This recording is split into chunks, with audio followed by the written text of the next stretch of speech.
নেতাজির প্ল্যানিং কমিশনকে বদলে নীতি আয়োগ করে প্রথম বাঙালির মননে বাঙালির আবেগে আঘাত দিয়েছিল এই নরেন্দ্র মোদীর সরকার। দ্বিতীয়বার মমতা বন্দ্যোপাধ্যায় যখন বাংলার প্রতিনিধি হিসাবে, পশ্চিমবঙ্গের মুখ্যমন্ত্রী হিসাবে এই নীতি আয়োগের মিটিংয়ে উপস্থিত হয়েছিলেন, তিনি যখন বলতে গেছিলেন তার রাজ্যের কথা, একই পশ্চিমবঙ্গ ওয়েস্ট বেঙ্গল নাম সবার শেষে বলার সুযোগ পান।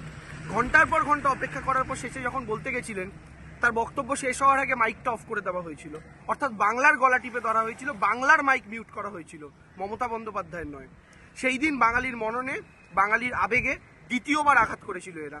আর আজ এই নীতি আয়োগের ওয়েবসাইটে দেখা যাচ্ছে যে পশ্চিমবঙ্গকে বিহারের ম্যাপ দিয়ে দেখানো হচ্ছে, অর্থাৎ পশ্চিমবঙ্গের তথ্য দেখতে গেলে আপনাকে পশ্চিমবঙ্গের জায়গায় বিহারের ম্যাপ দেখানো হচ্ছে। 2021 সালে একটা স্লোগান তৈরি করেছিলাম, খেলা হবে, তার 4টে লাইন ছিল, আমার মাটি সইবে না, ইউপি বিহার হইবে না, বাংলা আমার বাংলার হবে, বন্ধু আবার খেলা হবে।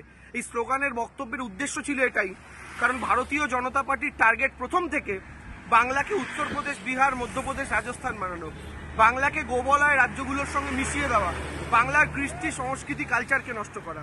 এবং সেই জায়গা থেকে দাঁড়িয়ে আজকে যখন নীতি আয়োগের ওয়েবসাইটে বিহারের ম্যাপ দেখানো হচ্ছে, এটা কিন্তু অনিচ্ছাকৃত নয়, আমাদের বিশ্বাস এটা ইচ্ছাকৃত ভুল। এবং এই ইচ্ছাকৃত ভুলের মাধ্যমে বাঙালিকে বারংবার শায়েস্তা করার চেষ্টা, বাঙালিকে বারংবার দেখানোর চেষ্টা নিজেদের তারা কি ভাবে বাঙালিকে নিয়ে, এবং বাঙালি এই নির্দিষ্ট বিষয়টা অবগত বলেই 2021, 2024 তাদেরকে শিক্ষা দিয়েছে। এবং আজকে এই নীতি আয়োগের ওয়েবসাইটে যেভাবে পশ্চিমবঙ্গকে বিহারের ম্যাপ দিয়ে দেখানো হলো, এই বাঙালি কিন্তু বিজেপিকে এবং নরেন্দ্র মোদীকে এবং তাদের এই সরকারকে কোনোদিন ক্ষমা করবে না।